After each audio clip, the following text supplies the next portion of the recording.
La ciencia es definida como un conjunto de conocimientos obtenidos mediante la observación y el razonamiento, sistemáticamente estructurados y de los que se deducen principios y leyes generales con capacidad predictiva y comprobables experimentalmente. Estas observaciones pueden seguir procesos distintos con puntos en común, pero que al final de cuentas llevan a las dos grandes metodologías de inferencias/conclusiones existentes: la deducción y la inducción. Siendo la deducción la inferencia de una particularidad desde una generalidad. Como decir, los perros son cuadrúpedos. Mi mascota es un perro, por lo tanto es cuadrúpedo. Por otra parte, en la inducción se racionaliza una generalidad desde una particularidad. Como decir, cada vez que me quemé fue por fuego, por lo tanto todo el fuego quema. Aunque este último punto, la inducción, es algo cuestionado dentro de la filosofía. A lo largo de la historia hubo quienes se han cuestionado sobre la veracidad de las cosas, de si lo que se está concluyendo es una verdad, como lo es el caso de René Descartes, quien se cuestionaba la certeza de las experiencias, pues podían estar sometidas a un error del propio observador, pero otros como David Hume decían que esa certeza perfecta era imposible pues es contradictoria como mínimo, que de la única forma posible para ampliar el conocimiento era por medio de la experiencia. Pero al mismo tiempo entiende que la experiencia es un razonamiento inductivo, pues de tus observaciones concluyes en una generalidad, pero no hay nada que te garantice que esa relación de eventos, esa causalidad, sea una constante, pues ¿qué pasa con esa afirmación de todo el fuego quema si hay uno que no te queme? Lo único que hay de certero de esa causalidad es que hay una conjunción entre dos elementos que no necesariamente esté intrínsecamente atada entre A y B, concluyendo Hume en que las inducciones son generalidades basadas en sucesos probables que gozan de una imprecisión por su propia naturaleza. Otros autores dieron puntos y razonamientos distintos en lo que refiere a la certeza de la ciencia, como lo es en el caso de Karl Popper con su falsación, que, en lugar de buscar confirmación o verificación para validar una teoría, Popper sugiere que el verdadero progreso científico proviene de la refutación de teorías.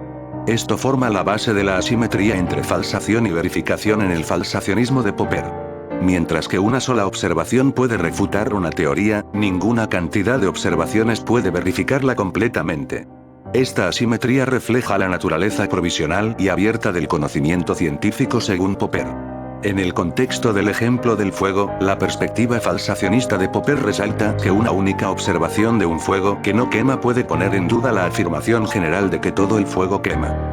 En lugar de descartar esta observación como una anomalía, el falsacionismo popperiano invita a los científicos a investigar más a fondo y buscar evidencia adicional que pueda refutar la teoría existente.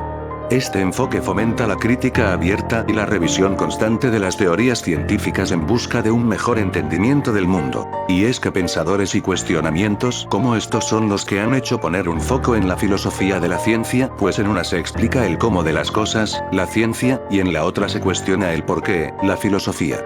La filosofía es la base para el desarrollo de las ciencias y permite hacer los razonamientos necesarios al momento de plantear problemas de investigación que lleven a la solución del mismo, permitiendo el uso de métodos que facilitan la comprobación, verificación de los resultados obtenidos y búsqueda de nuevo conocimiento, pues los descubrimientos científicos requieren de un razonamiento para su desarrollo e implementación. Y es bajo el razonamiento, o la filosofía que hay detrás de la ciencia que se hace, que se puede dar una explicación científica a algo, siendo esta un intento de comprender y explicar fenómenos naturales o eventos mediante la aplicación de principios científicos, teorías y leyes. Estas están respaldadas por evidencia empírica y se basan en el método científico, que implica la observación sistemática, la experimentación y la formulación de hipótesis falsables que pueden ser probadas y refinadas a través de la investigación. A cada cual con su correspondiente carga teórica de la observación, que es el marco teórico de conocimiento sobre el cual se desarrolla la explicación científica. Pero por la propia naturaleza de la ciencia, estas explicaciones y sus marcos teóricos no se quedan estancadas y siempre son cuestionadas cada vez, resultando en una perspectiva distinta de la ciencia cuando se contrasta entre épocas y también en una ciencia fruto de su época, como el positivismo lógico, también llamado empirismo lógico o neopositivismo, en los inicios del siglo XX, que es una corriente en la filosofía de la ciencia que limita la validez del método científico a lo empírico y verificable, validando al método científico como la única forma válida de conocimiento. Aunque la ciencia no avanza linealmente, según Thomas Kuhn en su obra La estructura de las revoluciones científicas, que propone que la ciencia avanza a través de una serie de períodos de ciencia normal, cuando hay un consenso, interrumpidos por revoluciones científicas, cuando se rompe ese consenso, todos precedidos por la preciencia, cuando la ciencia estaba dispersa. En esa obra expone ciertos conceptos como 1. Paradigma. Kuhn define un paradigma como un conjunto de creencias, valores y técnicas compartidos por una comunidad científica en particular. Los paradigmas definen los problemas y métodos aceptados dentro de una disciplina en un momento dado. 2. Ciencia normal. Se refiere al período en el que la investigación científica se lleva a cabo dentro de los límites establecidos por un paradigma aceptado. Durante la ciencia normal, los científicos trabajan para resolver problemas dentro del marco proporcionado por el paradigma. 3. Anomalías. Son observaciones o resultados que no pueden explicarse fácilmente dentro del marco del paradigma existente. Las anomalías pueden acumularse con el tiempo y eventualmente desafiar la validez del paradigma dominante. 4. Revolución científica. Ocurre cuando las anomalías acumuladas llegan a un punto crítico y se produce un cambio fundamental en la estructura y los supuestos básicos del paradigma aceptado. Un ejemplo de este concepto de revolución científica de Kuhn es el problema de la clasificación biológica. La clasificación de los organismos vivos ha sido una tarea desafiante a lo largo de la historia de la biología. Desde los primeros intentos de clasificación de Aristóteles hasta los sistemas taxonómicos modernos basados en la filogenia, la búsqueda de un sistema de clasificación biológica coherente y universalmente aceptado ha sido un proceso continuo y en constante evolución. Durante siglos, la clasificación biológica se basó en características morfológicas visibles, como la forma y el tamaño de los organismos. Sin embargo, con el advenimiento de la genética y la biología molecular en el siglo XX, surgieron nuevas herramientas y enfoques que desafiaron y transformaron nuestro entendimiento de las relaciones filogenéticas entre los organismos.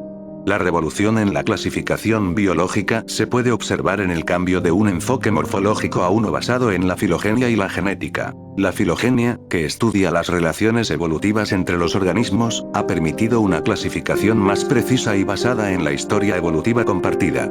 Los árboles filogenéticos, construidos a partir de datos genéticos y moleculares, han redefinido las relaciones entre los diferentes grupos de organismos y han llevado a la reorganización de muchas clasificaciones taxonómicas tradicionales. Otro ejemplo de revolución es la hipótesis de la modularidad de la mente humana, que plantea que la mente está compuesta por módulos cognitivos especializados que se encargan de funciones específicas. Esta idea ha generado un intenso debate en el campo de la psicología y la neurociencia, y ha llevado a importantes avances en nuestra comprensión del funcionamiento del cerebro humano. Sin embargo, cuando consideramos la relación de esta hipótesis con los prejuicios culturales, podemos identificar algunos puntos de reflexión interesantes. 1. Universalidad vs. variabilidad cultural. La teoría modular de la mente se basa en la idea de que ciertas funciones cognitivas son innatas y universales en la especie humana. Sin embargo, la investigación en psicología cultural ha demostrado que hay diferencias significativas en la cognición y el comportamiento entre diferentes culturas. Por lo tanto, debemos considerar cómo los prejuicios culturales pueden influir en nuestra comprensión de la modularidad de la mente y si realmente existe una universalidad en los módulos cognitivos propuestos por esta teoría. 2. Interpretación de la diversidad cognitiva. Los prejuicios culturales pueden influir en la forma en que interpretamos la diversidad cognitiva. 3. Sesgos en la investigación y la interpretación. Los investigadores pueden estar influenciados por sus propios prejuicios culturales al diseñar estudios, interpretar resultados y generalizar conclusiones sobre la modularidad de la mente. 4. Implicaciones para el tratamiento y la intervención. Los prejuicios culturales pueden afectar la forma en que se diagnostican y tratan los trastornos cognitivos y neurológicos. Y es dentro de estos prejuicios que el espíritu crítico de la ciencia puede diluirse y parecer más una secta, surgiendo lo que es comúnmente denominado cientismo, que es la creencia en la superioridad exclusiva del método científico como la única vía legítima para obtener conocimiento sobre el mundo y resolver problemas. Esto implica una sobrevaloración de la ciencia y una tendencia a descartar o menospreciar otras formas de conocimiento, como la filosofía, la religión, las humanidades o el arte, como inferiores o no válidas. Es irónico cuando la relación entre ciencia y religión ha sido un tema de debate durante siglos, y la discusión se intensifica cuando se consideran conceptos como el creacionismo y la teoría de la evolución. El creacionismo es una creencia religiosa que sostiene que el universo, la Tierra y todas las formas de vida fueron creadas por un ser supremo, generalmente de acuerdo con un relato religioso específico, como se encuentra en la Biblia. En contraste, la teoría de la evolución propone que las especies evolucionaron a lo largo del tiempo a través de procesos naturales de selección natural, mutación y cambio genético. El debate entre el creacionismo y la teoría de la evolución refleja los diferentes enfoques y metodologías de la ciencia y la religión. La ciencia se basa en la observación, la experimentación y la evidencia empírica para formular teorías y explicar fenómenos naturales, mientras que la religión se basa en la fe, las tradiciones y las escrituras sagradas para comprender el mundo y su significado. Algo interesante de este debate es el teísmo evolutivo, postura que sostiene que Dios utilizó procesos naturales, incluida la evolución, para llevar a cabo su creación. Resulta del cómo hay quienes han adoptado interpretaciones más metafóricas de los relatos religiosos o aceptando la teoría de la evolución como parte del plan divino. Hay un punto en el que la ciencia también se le critica, que es su neutralidad y conexión con los valores éticos. Desde varias perspectivas, se han abordado las implicaciones éticas y morales de la actividad científica y su relación con la sociedad, resultando en algunos argumentos sobre este tema. 1. Los científicos tienen la responsabilidad ética de considerar las implicaciones morales de sus descubrimientos, no solo enfocarse en el conocimiento objetivo, sino también en cómo sus investigaciones pueden afectar a la sociedad, al medio ambiente y a la ética. 2. La ciencia está influenciada por la sociedad y sus intereses políticos, económicos y culturales, lo que dificulta separarla completamente de su contexto social. 3. La ciencia puede tener efectos positivos y negativos en la sociedad y el medio ambiente. Es importante considerar no solo el conocimiento científico en sí, sino también cómo se utiliza y sus posibles consecuencias, como el desarrollo de armas o la manipulación genética. 4. Aunque la ciencia busca la objetividad, los científicos están influenciados por sus creencias y valores personales, lo que puede afectar su investigación y la interpretación de los resultados. Pero aquí puede surgir la idea de que se puede usar la ciencia como fundamento de los valores éticos por la naturaleza objetiva de la ciencia, cosa con la que estoy en desacuerdo porque 1. La ciencia puede no ser capaz de proporcionar respuestas éticas a preguntas sobre lo que es correcto o incorrecto, ya que la ética implica juicios de valor que van más allá de los hechos observables. 2. Incluso si la ciencia puede informar nuestras decisiones éticas, la valoración de esa información y la aplicación de principios éticos sigue siendo subjetiva. 3. En ocasiones, los intereses comerciales o políticos pueden influir en la investigación científica y distorsionar los resultados. El conocimiento científico puede informar los valores éticos al proporcionar información sobre las consecuencias de nuestras acciones y los efectos de nuestras decisiones en el mundo natural y humano. Sin embargo, los valores éticos también pueden influir en la dirección de la investigación científica y en la aplicación de los resultados científicos. Por ejemplo, los científicos pueden optar por investigar ciertos temas o aplicar ciertas tecnologías en función de consideraciones éticas, como el bienestar humano o la preservación del medio ambiente.